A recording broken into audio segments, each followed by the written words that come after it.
വിടാനാണ് നമ്മൾ പോകുന്നത്. നിന്നെ ഇനി തിരിച്ചു കൊണ്ടുവന്നില്ല. TV വാങ്ങിച്ചോണ്ട് നീ തിരിച്ചു വന്നാൽ TV ചവിട്ടി പൊട്ടിച്ചാലാ നിന്നെ വീട്ടിലാ കൊണ്ടുവരുന്ന. TV വീട്ടിൽ കൊണ്ടുവിടാൻ പോവാ. TV മേടിച്ചിട്ട് തിരിച്ചു കയറിയാ മതി. ഡിസ്പ്ലേ ശരിയാക്കി തരാം മോനെ. അതിന്റെ ഡിസ്പ്ലേ കിട്ടൂല മോനെ. നമ്മള് ചോദിച്ച്, നമ്മള് കമ്പനിയെ വിളിച്ച് ചോദിച്ച് അതിന്റെ ഡിസ്പ്ലേ കിട്ടൂല. അതിന്റെ ഡിസ്പ്ലേ മാറ്റണമെങ്കിൽ TV മാറ്റുന്ന പൈസയാവും.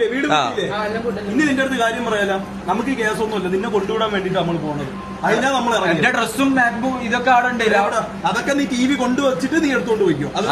അതുവരെ നിന്റെ സാധനങ്ങളെല്ലാം ഇവിടെ നിന്റെ അടുത്ത് പറയാൻ പറ്റും. 75,000 രൂപയ്ക്ക് 3 മാസം മുമ്പ് വാങ്ങിച്ച TV ആണ്. അതിനെ പൊട്ടിച്ചിട്ട് ഡയലോഗ് അടിക്കണം. സീരിയസ്ലി പറയുന്ന പിന്നെ കളിക്കാം. ചെക്കനെ അങ്ങനെ ഒറ്റപ്പെടുത്തരുത്. എന്തോ ഒറ്റപ്പെടുത്തരുത്. ഭയങ്കരമായിട്ടുള്ള ഗ്യാതുണ്ട്. നീ പെട്ടെന്ന് വീട്ടിൽ പോയിക്കോ. അപ്പൊ കേറിക്കോ. കേറാ എന്നാ പിന്നെ